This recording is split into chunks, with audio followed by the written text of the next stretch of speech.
अरुण भारती वैसे तो पहले भी काम करते रहे होंगे राजनीतिक क्षेत्र में, लेकिन प्रत्याशी के रूप में पहली बार वह चुनाव के मैदान में उतरे। अरुण भारती को बोलते हुए मैं सुन रहा था। इतना तो अरुण भारती के बारे में जिस नतीजे पर मैं पहुंचा हूं मैं कह सकता हूं, अरुण भारती एक विनम्र है, एक शालीन व्यक्ति हैं और सांसद बनने के बाद प्रभावी तरीके से जैसे भी एक सेवक के रूप में भूमिका निभानी चाहिए, इस क्षेत्र की जनता के लिए सेवक की भूमिका निभाएंगे।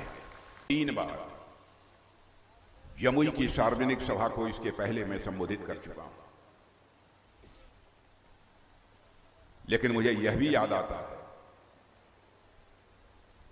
इसके पहले जब भी मैं जमुई आया, बहनों भाइयों, हमारे अभिन्न मित्र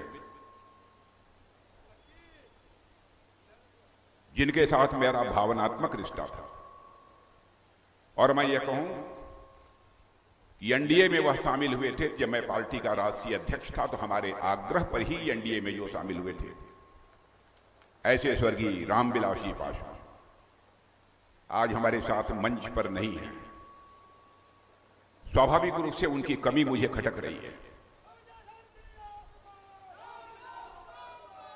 खिलखिलाता हुआ चेहरा और जिस गर्मजोशी के साथ आकर वो लिपट जाते थे,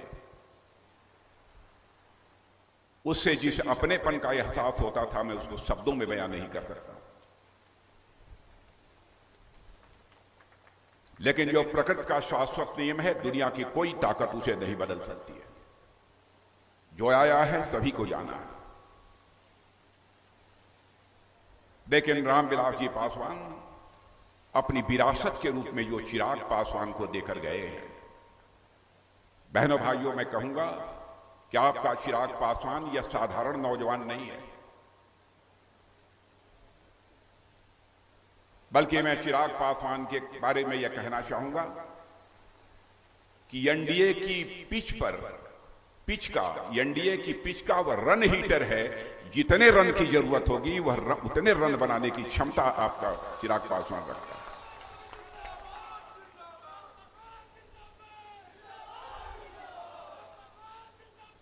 आज लोक जनशक्ति पार्टी की अध्यक्षता चिराग पासवान कर रहे हैं। मैं पूरी तरह से आश्वस्त हूं, जो हमारे रामविलास जी पासवान का स्वप्न था, उस स्वप्न को वह निश्चित रूप से साकार करेंगे। आज बाबा साहब भीमराव अंबेडकर की जयंती है, इसके लिए भी मैं आप सबको शुभकामनाएं देता हूं।